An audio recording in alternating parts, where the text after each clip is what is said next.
स्वाहा। ओम ह्रीं ह्रूं रूला पश्चिम दिशा के समानसा। ओम राम ह्रीं ह्रूं रूम उत्तर दिशा के समानगणी मंगलम कुंकुंदातो जयंतकम सुमंगलम सर्वमंगल मांगल्यम सर्वकल्याणकारकम सर्वधर्माणं जयनम जयतु सहस्रम। ओम राम ह्रीं ह्रूं रूम सर्वकल्याण मस्तु।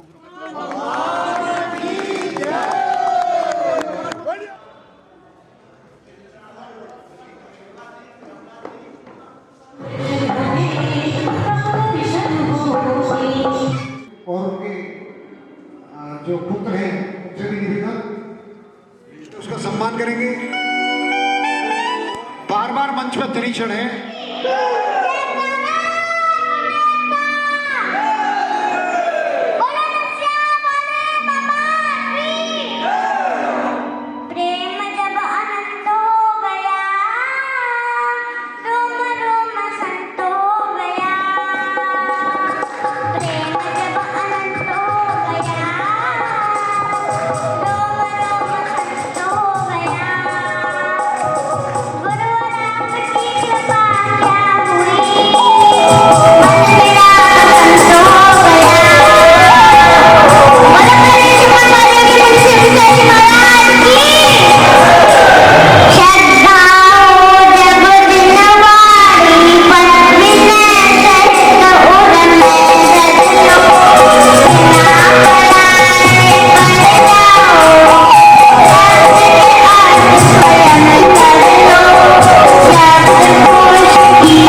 शीतलनाथ भगवान की जय।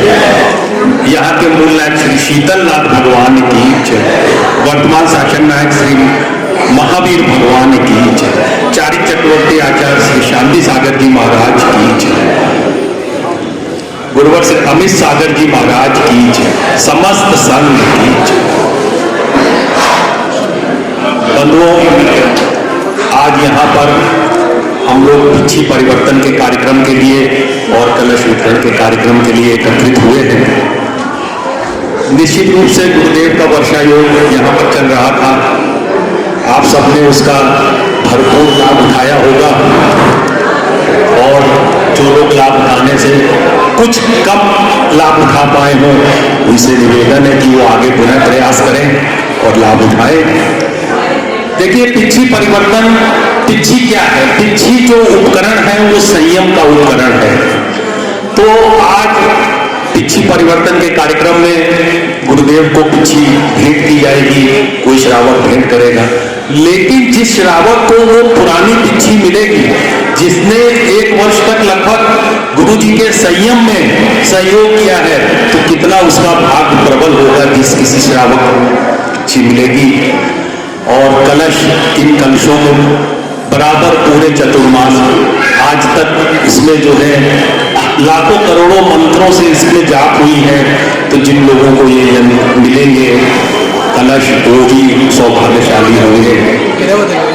निश्चित रूप से गुरुदेव के ज्ञान के बारे में तो कहना सूरज को दीपक दिखाना है। गुरुदेव इतने ज्ञानवान हैं कि उनके बारे में क्या कहूँ। कोई भी आपकी शंका हो, उसका शास्त्र सम्मत, आगम सम्मत अगर आपको समाधान चाहिए तो आप गुरुदेव के चरणों में आइए और अपना समाधान प्राप्त करिए। इन्हीं चरणों के साथ मैं गुरुदेव कि जो चल रहा है उसको चलने दो, तुम उसके विषय में क्या कर सकते हो उसको करो। तो उनकी प्रेरणा से हमने साहित्य उपलब्ध कराने का काम प्रारंभ किया, जो कि निरंतर चल रहा है। उसी क्रम में गुरुवर के जितने भी साहित्य प्रकाशित हुए उसमें हमें संयोजन करने को दिया गया, जो भी निरंतर गुरुवर के निर्देशानुसार चल रहा है। हमें पूर्ण विश्वास है गुरुवर का ऐसी आशीर्वाद हमें और हमारी टीम को मिलता रहेगा।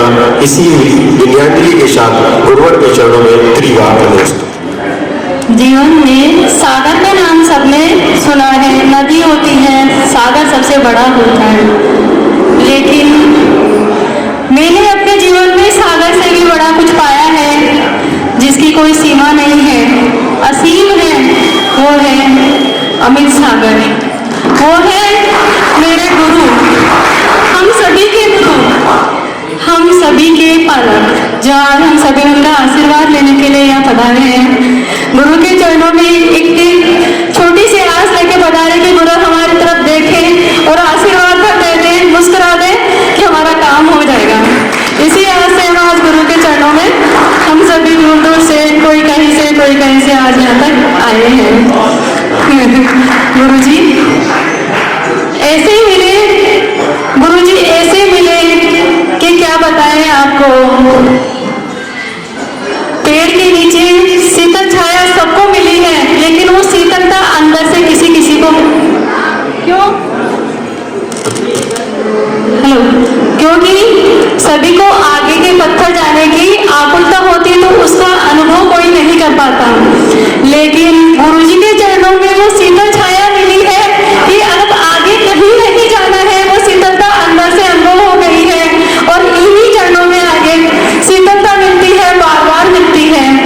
गुरुदेव आपका आशीर्वाद हमारे जीवन में उस मीठे के जैसा है कि जो खाता है उसी का स्वाद वो ही बता सकता है। जिसने गुरु का आशीर्वाद पाया है वो ही बता सकते हैं कि अंदर उसकी मिठास उनके अंदर किस तरह से समाई है। हम सभी अपने अपने अनुभवों से, अपने अपने कोई अविस्मरणीय जो चीजें हैं गुरु के साथ जिन्होंने पाई है, वो सब जानते हैं।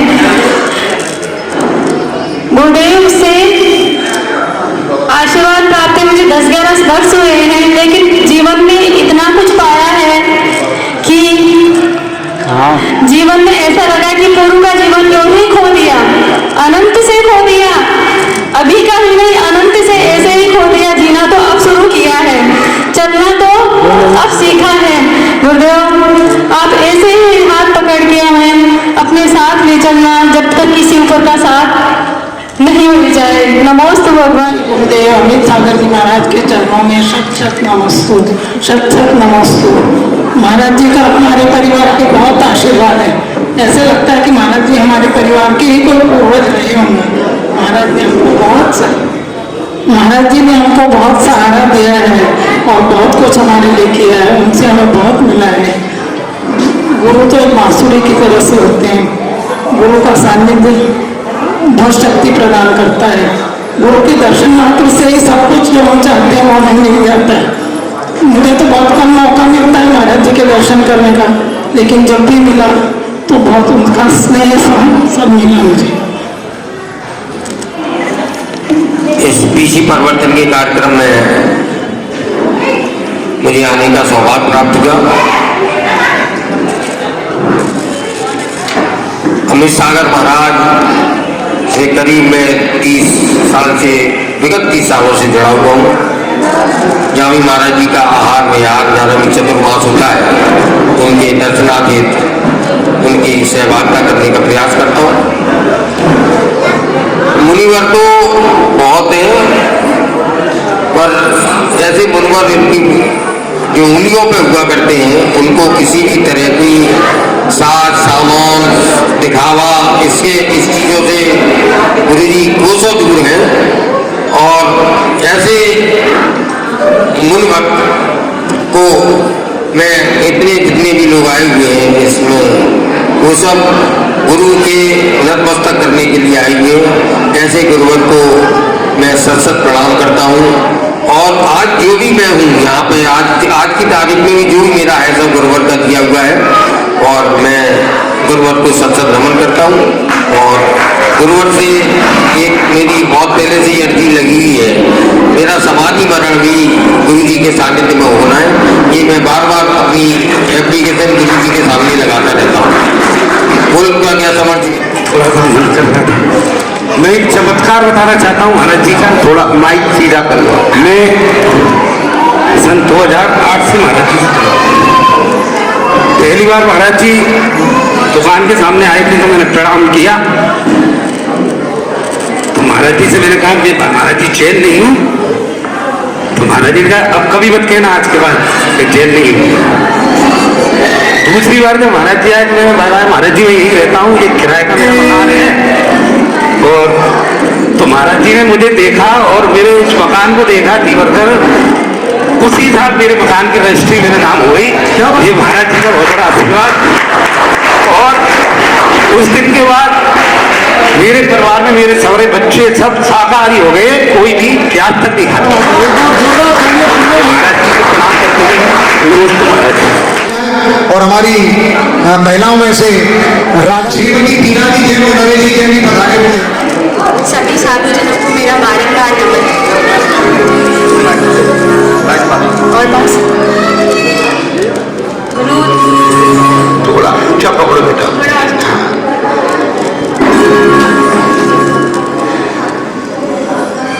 गुरु गोविंदो खड़े काके लागू पावन, बलिहारी गुरु आपने गोविंद दियो बताए।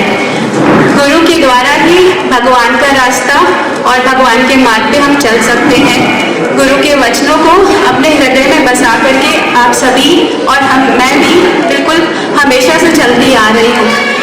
गुरुवर के दर्शन मेरे सबसे प्रथम बार कटनी में हुए थे, जहाँ पे गुरुवर का चतुर्मास हो रहा था। तो गुरु जी से मैं बस एक बार के लिए एक उनकी क्लास चल रही थी 24 थाना की, तो उस क्लास में मैं गई तो गुरुवर ने मुझे 24 थाना के जो स्टार्टिंग के पार्ट थे उनके बारे में बताया। फिर उसके बाद में दिवाली का भी वहाँ पे कुछ समारोह हो रहा था, तो गुरुवर ने स्टेज पे बुला करके एक पुस्तक वितरण समारोह में गुरुवर ने आशीर्वाद दिया और एक पुस्तक का भी वितरण कराया। मैं उस समय मैंने अपनी इंजीनियरिंग खत्म कर ली थी और आगे का रास्ता मुझे कुछ समझ नहीं आ रहा था कि आगे क्या करूं।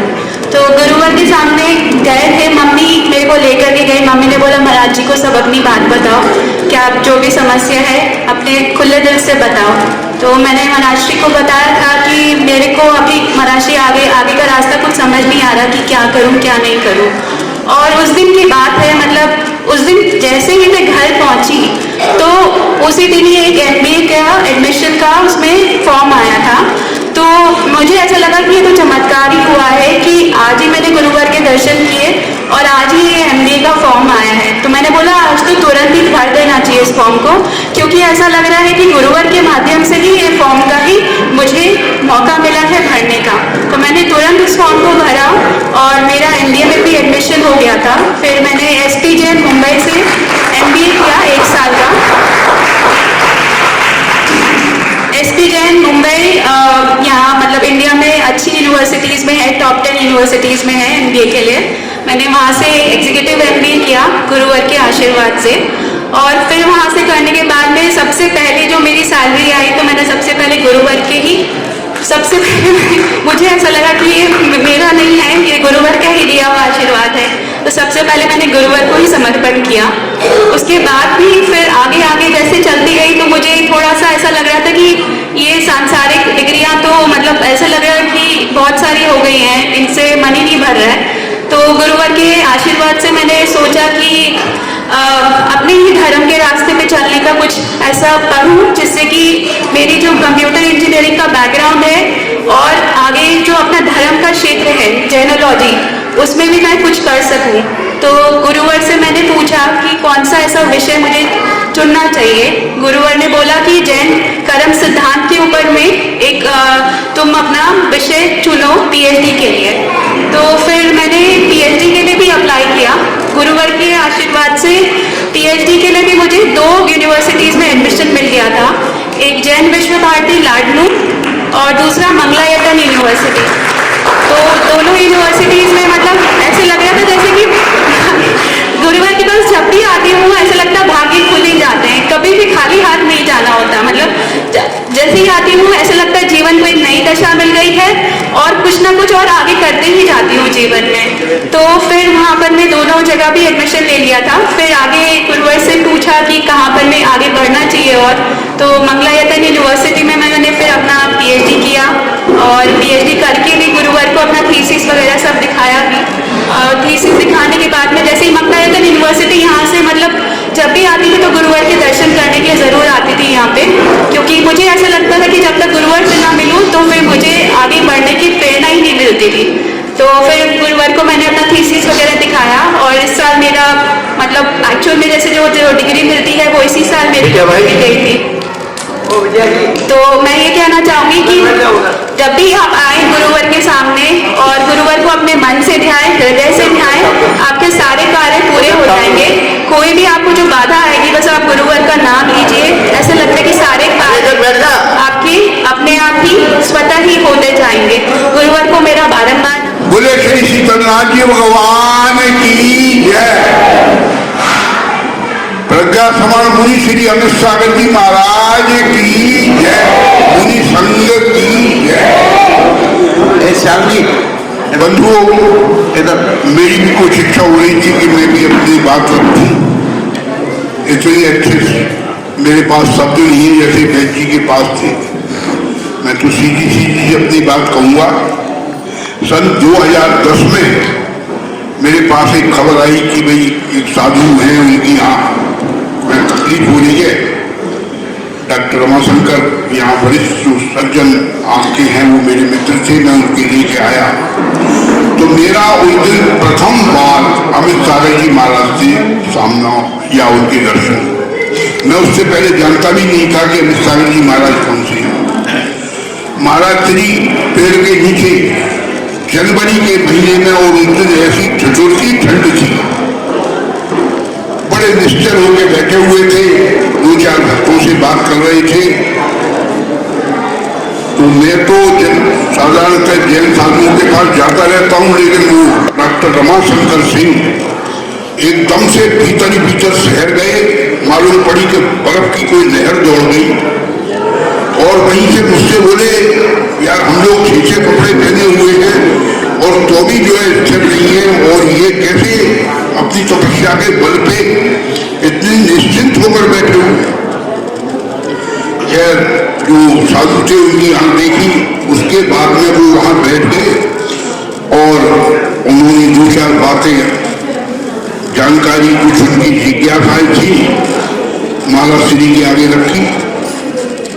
और जब यहां से मैं उनको छोड़ने गया तो बोले सभी साहब, शायद मेरी जिंदगी का एक ऐसा शुभ दिन था, एक ऐसे विद्वान और तपस्वी संत से मेरा तुमने सामना कराया।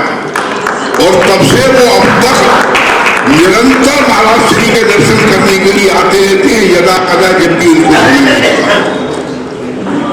बंधुओं, महाराज श्री का जो तत्वार्थ सूत्र के ऊपर अध्ययन है, वैसे तो महाराज श्री का अध्ययन बहुत गहरे है और बहुत गहरा है। और एक बात मैं प्राय कहता हूं कि लेखक या कवि ने अपनी रचना की और हम उनके शब्दों का अर्थ कर लेते, लेकिन ये हमारे अमित सागर जी महाराज के अंदर ये विशेषता है कि उस कवि ने, उस लेखक ने उस समय के क्या उसके भाव रहे और उसने किन भावों से इन पंक्तियों को लिखा, ये हमारे महाराज श्री पता नहीं इनके अंदर। मैं एक बड़ा आश्चर्य करता हूं कि जिनकी लौकिक शिक्षा मात्र 5वीं या 7वीं रही हो, लेकिन आज उनके पास बड़े बड़े विद्वान आके चर्चा करते हैं, अपनी शंकाओं का समाधान करते हैं और उनके सामने नतमस्तक होकर जाते हैं। लखनऊ और दिल्ली तक के विद्वान यहाँ आए जो जैन नहीं थे, लेकिन वो भी पीछे से महाराज जी को नमस्कार करते गए उनके ज्ञान के आए। तो ये अमित सागर जी महाराज की एक विशेषता है। हम लोग आज तक इसको शायद बहुत से लोग नहीं समझे, लेकिन ये उस समय के जो हमारे पुराने आचार्य थे और उन्होंने जब अपनी रचनाएं की और किस भाव से, किन देश काल परिस्थितियों में भाव से को लेकर वो रचनाएं की, हमारे अमित सागर जी महाराज चाहे उनकी लौकिक शिक्षा 5वीं 7वीं रही हो, लेकिन वहां तक पहुंच जाते हैं और उस गहराई से उनके अर्थों को निकाल के लाते हैं, उनके शब्दों को निकाल के लाते हैं कि मानो वो आचार्य स्वयं अपने प्रवचन कर रहे हो। मैं उनके आगे बहुत ज्यादा नतमस्तक हूँ और प्राय मेरे साथ जो आते हैं अधिकतर चिकित्सक ही आते हैं और वो जब भी महाराज के पास बैठते हैं और 2-4 बात करते हैं तो उनके गहरे भक्त हो जाते हैं। शायद जैन समाज के लोगों में भी ऐसी भक्ति हमने नहीं देखी। मैंने वो दृश्य देखा माता वाले मंदिर के आगे, शहर के माने हुए लीडिंग एडवोकेट वाचा चतुर्वेदी जी और महाराज जी जा रहे थे, सर्दियों के दिन थे, वो अपनी कोर्ट से आ रहे थे और उन्होंने दंडवत, उनके सारे कपड़े खराब हो गए और उन्होंने जो है दंडवत उनके लेट के नमस्कार किया, उनके चरण स्पर्श किए। ऐसा शायद मैंने कभी किसी जैन को भी नमस्कार करते हुए नहीं देखा। तो भैया महाराज जी को बहुत छोटा सा भक्त हूँ, उनका मैं आशीर्वाद का आकांक्षी रहता हूँ और पुनः महाराज श्री को नमस्कार करता हूँ, पूरे संघ को नमस्कार करता हूँ। जय जी नाथ भगवान की जय। जय बोलो द्वांग सांग जिनमानी माता की जय। जय बोलो गुरुवर 108 श्री अमित सागर जी महाराज की जय। समस्त मुनि संघ की जय। और यहाँ पर जो कार्य को संभाल रहे हैं उन सभी को एवं जो बैठे हुए हैं सभी उन्हीं सब श्रोताओं को, मेरे जितने भी भाई बहन हैं सभी को सादर जय भीम है, हृदय से बारंबार जय भीम। अभी कहा कि आपको थोड़ा समय लेना है, मैं थोड़ा सा ही समय लूंगी। देखिए आज हमारे यहाँ पर तिथि का परिवर्तन है और हमारे अभी जो कलश जो हमारे यहाँ रखे जाते हैं जो चतुर्मास के लिए उनका भी है, लेकिन हम सिर्फ इतना ही समझ लें, यानी हम तो सिर्फ इतना ही कहेंगे और इतना ही समझ लें कि जो कुछ भी है वह इन गुरुओं की ही देन है। हमारा जैन धर्म जो चल रहा है और चलता रहे और चलेगा, लेकिन कौन चलाएगा? यानी हमारे गुरु जो माता जी महाराज जी है वही चलाते हैं, तब हम पीछे पीछे चलते हैं। हम लोग तो देखा जाए तो कुछ नहीं करते हैं, सिर्फ मंदिर आ गए, बार बार भगवान से ये दे दो, अब की बार ये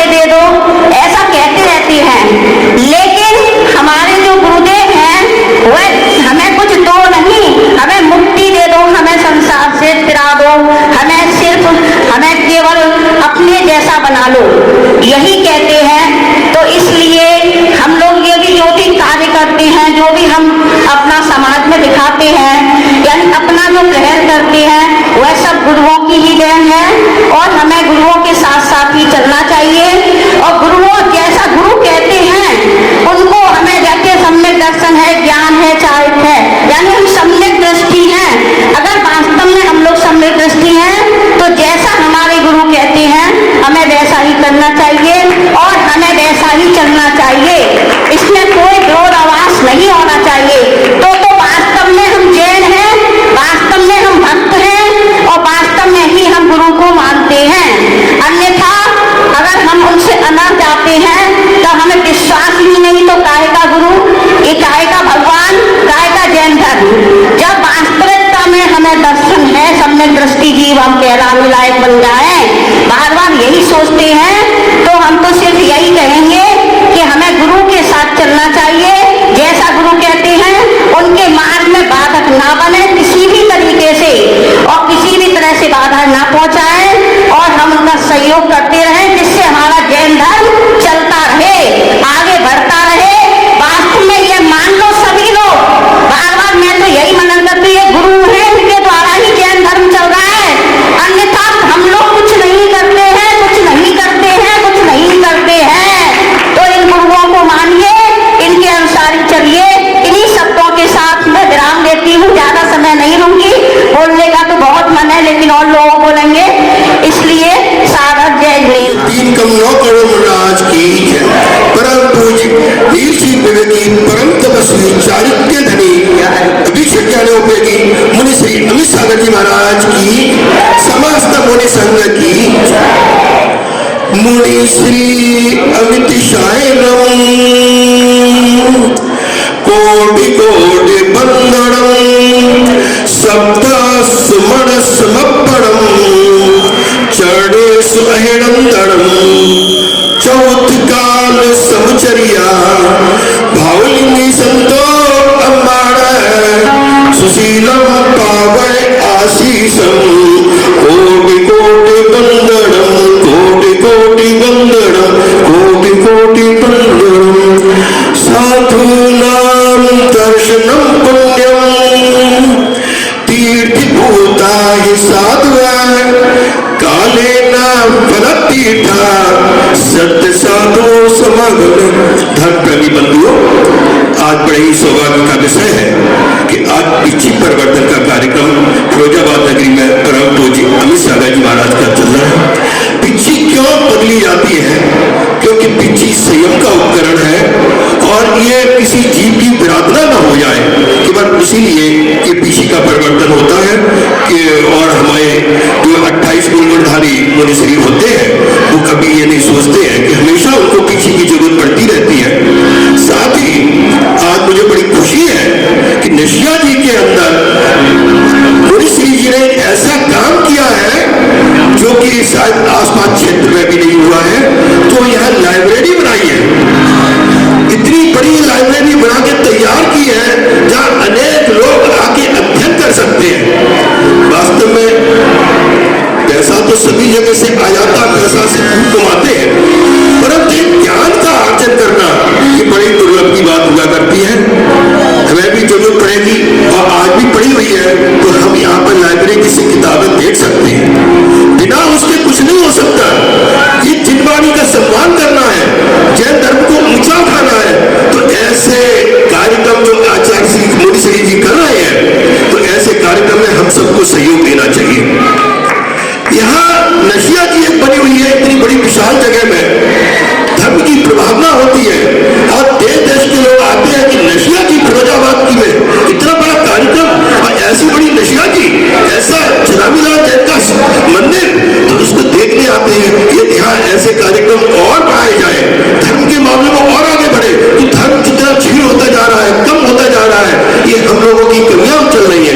हम लोग आज व्यापार बिजनेस में लगे हुए हैं और धर्म के मामले में बिल्कुल शून्य होते जा रहे हैं। बच्चों को पढ़ाने के लिए हमें इस प्रकार के कार्यक्रम करना चाहिए। और नसिया जी में जो लाइब्रेरी बनी हुई है उसको देख के हमें मन बहुत प्रसन्न होता है कि इतिहास लाइब्रेरी आज हमारे घर में भी कम से कम 300-350 ग्रंथ आज हमारे पास सुरक्षित रखे हुए हैं। क्यों? अध्ययन की जरूरत पड़ती है। जैन धर्म को आगे चलाने के लिए बिना जैन दर्शन के आप कुछ नहीं कर सकते। जब तक ज्ञान नहीं है तब तक आप जैन दर्शन को आगे कैसे बढ़ा सकते हैं? तो इसलिए मैं ज्यादा समय न लेते हुए यही कहूंगा कि आज अच्छी परिवर्तन सम्मान के साथ संपन्न होने जा रहा है। मुझे खुशी है, मैं ऐसे तरफ तरफ सिंचांत के धनी के चरणों में बार बार कोट से नमन करता हूँ।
नमस्कार महाराज, नमस्कार।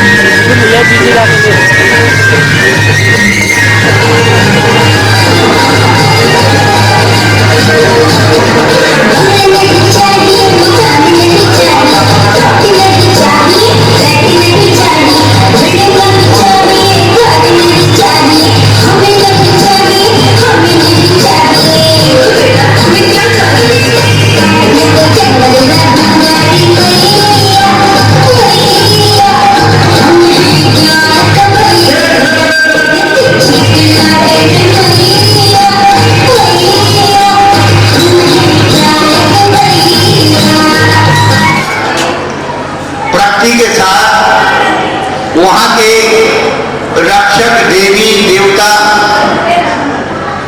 उनका सहयोग होता है।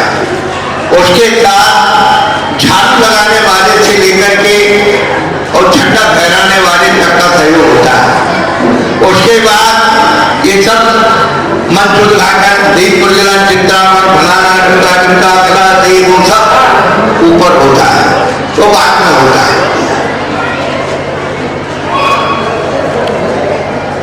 कहने का अभिप्राय यही, किसी भी कार्य की सफलता के लिए जब तक आप छोटे लोगों का सहयोग नहीं लोगे, बड़े लोगों को टिके रहोगे, कभी भी आपकी सफलता हो नहीं सकती है, हो नहीं सकती।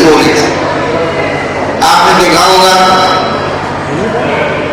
पिछले महाकुंभ में हमारे देश के प्रधानमंत्री उन भाइयों के पैर धो रहे थे जिन्होंने कुंभ मेले में झाड़ू लगाई। कुछ लोग केवल पैसे को महत्व देते हैं कि पैसों से हम सब कार्य कर रहे हैं और पैसों से सब कुछ हो जाएगा। हम बार बार दोहराते हैं कि पैसा जीवन में कोई बात नहीं रखता है। यदि आपने परमात्मा को पकड़ लिया, यदि आपने परमेश्वर को पकड़ लिया, बार बार के श्री रामचंद्र जी अयोध्या छोड़ करके जंगल में चले गए। कितने दिन के कपड़े ले गए थे, कितने दिन का नाश्ता ले गए थे। उन महापुरुषों का जीवन चरित्र हमारे जीवन के लिए प्रेरणा देता है। हम संग्रह वृत्ति में इतने लिप्त होते चले जा रहे हैं कि अपने धर्म को भूलते चले जा रहे हैं। धर्म की हमारी मुख्यता होनी चाहिए थी, धर्म की मुख्यता। हमें अपने घर का धर्म सुधारना चाहिए था। हमारे घर के बालक बालिकाएं, बेटा बहू, सास ससुर, इन सबके व्यक्तित्व में एक परिवर्तन आ रहा है। भौतिकता से जुड़ रहे हैं, भोगों से जुड़ रहे हैं। हमें रोटी और बेटी की यदि शुद्धता नहीं तो आपका धर्म शुद्ध रहेगा। बाकी पूजा की सामग्री शुद्ध करने से धर्म की शुद्धता नहीं है, वो तो धर्म अपने आप में शुद्ध है। धर्म को कोई शुद्ध नहीं करता, धर्म से हम शुद्ध होते हैं। हम धर्म को शुद्ध करने में लगे, धर्म हमें शुद्ध कर रहा था, धर्म से हमें शुद्ध होना चाहिए था।